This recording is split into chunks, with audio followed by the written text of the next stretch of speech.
Olá pessoal, mais uma vez sejam bem-vindos à nossa aula de Química Orgânica e hoje a gente vai dar continuidade nos nossos estudos sobre a isomeria.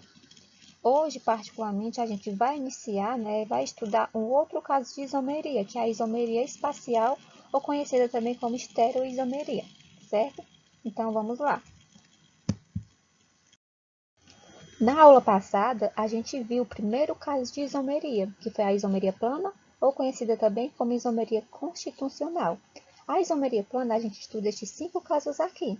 E a gente viu que cada um dos casos, o nome dos casos de isomeria já nos indica o que os isômeros vão apresentar de diferentes entre si, como é o caso da isomeria de cadeia. Na isomeria de cadeia, os isômeros vão ter a mesma forma molecular, a mesma função orgânica, mas vão se diferir um do outro através das suas cadeias carbônicas. Na isomeria de função, os isômeros vão apresentar a mesma fórmula molecular, mas vão pertencer a funções químicas diferentes, a funções orgânicas diferentes. Já na isomeria de posição, vai ocorrer uma mudança de posição de uma ramificação, de uma insaturação ou de um grupo funcional, ok? É essa mudança de posição que vai diferenciar um isômero do outro. Já na metameria ou isomeria de compensação, que é um caso especial da isomeria plana, vai ocorrer também uma mudança de posição, só que especificamente nesse caso é a mudança de posição de um heteroátomo. E na tautomeria, que é o último caso que a gente já estudou, vai ocorrer o equilíbrio químico dinâmico entre os isômeros. E a gente viu que tem dois casos, A tautomeria aldoenólica, onde o enol se converte em equilíbrio químico com aldeído, e a tautomeria cetoenólica, onde o enol entra em equilíbrio químico dinâmico com a cetona, certo? E a gente viu que o enol é sempre um composto instável, então ele sempre vai entrar em equilíbrio químico com as funções carboniladas, sendo ela aldeído ou cetona, ok? Então, esses foram os casos de isomeria plana que a gente viu na nossa aula passada. E a partir de hoje, a gente já começa a estudar um outro caso de isomeria, um outro tipo de isomeria, que é a isomeria espacial ou estereoisomeria, certinho? Então, vamos lá? Então, bora lá aqui iniciar nossos estudos sobre a isomeria espacial. E existem dois tipos de isômeros para esse caso de isomeria. Existem os isômeros da isomeria geométrica ou isomeria cis e trans, e os isômeros ópticos da isomeria ótica, certo? Nesse caso aqui da isomeria espacial, os isômeros eles vão se diferenciar um do outro pela orientação dos átomos no espaço, certinho? Na aula de hoje, a gente vai estudar apenas a isomeria geométrica, ou isomeria cis e trans. No nosso próximo encontro, a gente vai estudar a isomeria ótica, ok? Então, eu queria só mostrar para vocês, que para vocês focarem mesmo no nome, Isomeria geométrica, ou isomeria cis e trans. Porque muitos alunos conhecem esse tipo de isomeria apenas por isomeria cis e trans. E quando cai isomeria geométrica em alguma prova, o aluno fica confuso, não sabe do que é que se está tratando, certo? Por isso que é sempre importante falar isomeria geométrica ou isomeria cis e trans. Aí vocês não esquecem os nomes, os termos corretos, ok? Então, bora lá conhecer essa tal de isomeria geométrica. A isomeria geométrica ou a isomeria cis e trans é o primeiro caso de estereoisomeria que a gente vai estudar. E existem duas condições básicas para verificar a ocorrência desses isômeros. A primeira delas é o carbono ele não pode ter livre rotação, certo? Não ter livre rotação entre átomos de carbono. Como que isso vai acontecer? A partir de moléculas que contêm ligações duplas ou moléculas fechadas, Estruturas fechadas, porque por causa da natureza da cadeia, por ser fechada, o carbono já não vai ter essa livre rotação. Então, percebam que eu trouxe um exemplo aqui para vocês. Um composto que contém apenas ligações simples, Entre átomos de carbono aqui existe uma ligação simples. Perceba que o átomo de carbono ele pode funcionar como uma esfera e a ligação simples como um eixo. E podemos rotacionar essa esfera ao redor desse eixo. Como vocês podem ver aqui nos dois exemplos, o carbono rotacionou. E ele rotacionou justamente por causa da ligação simples, que funciona como um eixo. Então, essa molécula, por conter apenas ligações simples ao redor entre átomos de carbono, o carbono ele consegue rotacionar, tem rotação livre. Então, para não ter essa rotação livre entre átomos de carbono, é necessária a presença da ligação dupla, como vocês podem ver aqui nesse terceiro composto. existe a presença da nossa ligação dupla. É justamente ela que vai impedir com que o carbono ele tenha essa rotação livre. Porque não tem o eixo, né? Não tem o eixo aqui que o carbono possa rotacionar. A única maneira que ele poderia rotacionar é se quebrarmos uma ligação dessa, que não é o caso, certo? Então, por conta dessa dupla ligação, o carbono ele não tem essa rotação livre, certinho? E essa insaturação também, ela pode dividir a molécula em duas regiões, certo? Ela pode dividir a molécula no plano A e no plano B, certinho? Então, para não ter livre rotação entre carbonos, a molécula necessariamente ela precisa conter uma insaturação, uma ligação dupla, certo? Ou ela pode ser fechada, que por a cadeia, né, já ser fechada, o carbono ele já não vai ter essa rotação livre. A outra condição aqui de ocorrência é o carbono ele não apresentar ligantes iguais. Então, o carbono ele precisa, né, obrigatoriamente, ele precisa apresentar os ligantes diferentes entre si, não pode apresentar ligantes iguais. A gente vai ver direitinho esse exemplo no próximo slide, certo? Mas o que eu queria deixar claro para vocês é que para ocorrer uma isomeria geométrica, né, para ter a ocorrência de isômeros geométricos, é necessário essas duas condições: não ter rotação livre entre carbonos e o carbono ele não apresentar ligantes iguais, certo? Vamos aqui dar uma olhada nesse exemplo para ficar mais claro para vocês aquela segunda condição de ocorrência para termos aí a isomeria geométrica. Então, a gente viu que para cadeias abertas é necessário ter a ligação dupla, né, para impedir a livre rotação entre carbonos. Então, percebo que nesses exemplos aqui temos aqui a presença da ligação dupla, justamente por a cadeia ser aberta. Eu coloquei aqui ligantes genericamente representados, só para vocês perceberem uma coisa, olhem. O meu ligante A é diferente do ligante C, e o ligante C é diferente do ligante B. Então, percebo que nesse carbono bem aqui, o meu ligante A é diferente do ligante C. Esse ligante A ele pode ser igual a esse ligante A bem aqui, porque ambos os ligantes pertencem a carbonos diferentes. Esse ligante está conectado a esse carbono aqui do meio, e esse ligante A está conectado a esse carbono aqui, certo? O que a gente não pode ter na isomeria geométrica são ligantes iguais no mesmo átomo de carbono. A mesma coisa desse outro lado, olhem. Esse carbono aqui apresenta apenas ligantes diferentes, o ligante B e o ligante C. E percebam que o meu ligante B ele pode ser igual a esse ligante B aqui, porque esse ligante B está conectado a esse átomo de carbono, e esse ligante B está conectado a esse átomo de carbono. O que a gente não pode, né, é ter ligantes diferentes no mesmo átomo de carbono. Vamos aqui para esse exemplo para ficar mais claro. Então, percebo que eu tenho uma cadeia aberta e tenho aqui a presença da minha dupla ligação. Isso já pode nos indicar que vai ocorrer isomeria geométrica, mas é necessário a gente perceber, né, a nossa segunda condição de ocorrência. Será se o carbono está apresentando ligantes diferentes entre si? Então, percebam aqui, ó, que esse composto, o carbono, né, os dois átomos de carbono apresentam ligantes iguais entre si. Esse primeiro carbono está conectado a dois átomos de cloro e esse segundo carbono está conectado a dois átomos de hidrogênio. Então, esse caso aqui não pode ser um caso de isomeria geométrica, porque o carbono ele apresenta ligantes iguais entre si, certo? Agora, esse outro exemplo aqui, ó, não, olha. Percebam aqui que nós temos as nossas duas condições de ocorrência para ocorrer a isomeria geométrica, a isomeria cis e trans. Nós temos aqui uma dupla ligação, né, presente na cadeia aberta, e essa dupla ligação ela impede a livre rotação dos carbonos, e nós temos aqui, nesse carbono, ligantes diferentes entre si, a mesma coisa desse carbono aqui. Nós temos ligados a eles, né, um átomo de hidrogênio e um átomo de cloro. Esse cloro pode ser igual a esse, né? Porque ambos estão conectados a átomos de carbono diferentes.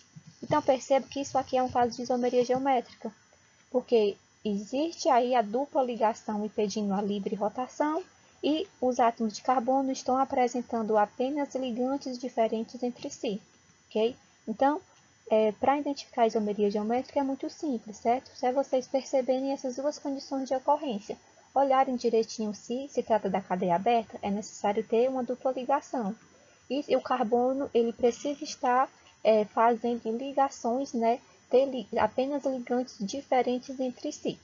Vamos lá para o próximo slide, que eu vou mostrar outro exemplo para vocês, para ficar mais claro, né? E a gente também vai aprender a identificar aí os isômeros cis e os isômeros trans, certo? Vamos dar uma olhada aqui nesse outro exemplo, pessoal. A primeira coisa que a gente tem que ter que saber é a fórmula molecular dessas estruturas, né? Vou colocar aqui para vocês, ó. Ambas as estruturas apresentam 4 átomos de carbono e 8 átomos de hidrogênio, certo? Agora, será se eles apresentam a isomeria geométrica, né? Isomeria cis e trans? A gente tem que identificar aquelas duas condições de ocorrência. A primeira é que, como é cadeias abertas, o composto precisa apresentar ligações duplas na sua cadeia, certo? A cadeia precisa apresentar ligações duplas para impedir a livre rotação do carbono. Então, percebam direitinho aqui que tanto essa estrutura como essa já apresenta aqui a ligação dupla, né? A segunda condição é que o carbono ele não pode ter ligantes iguais. Então, percebam que esse carbono bem aqui, ó, ele tem um ligante, um grupo metil, CH3, e o outro ligante é o átomo de hidrogênio. A mesma coisa desse outro carbono aqui. Tem um ligante, o CH3, e o outro é um átomo de hidrogênio. Então, percebam que ambos os carbonos apresentam ligantes diferentes entre si. Então, pronto. As duas condições de ocorrência estão presentes aqui, né? Então, de fato, esse é um caso de isomeria geométrica, isomeria cis e trans, certo? Ambos os compostos aqui apresentam ligações duplas, né, nas suas cadeias abertas. Então, isso impede que o carbono ele rotacione e os carbonos eles apresentam ligantes diferentes, ok? Agora eu pergunto para vocês, qual vai ser o isômero cis e qual vai ser o isômero trans? Porque um vai ser cis e o outro vai ser trans, certo? Como que a gente vai diferenciar um do outro? Bom, pessoal, agora a gente tem que olhar para a massa molar de cada um dos ligantes, né? Qual desses ligantes é o mais pesado, certo, pessoal? Como que a gente vai saber qual dos ligantes é o mais pesado? Calculando a sua massa molar. E como que a gente calcula? Somando, fazendo somatório das suas massas atômicas. Então, se a gente dividir aqui a molécula no meio, né?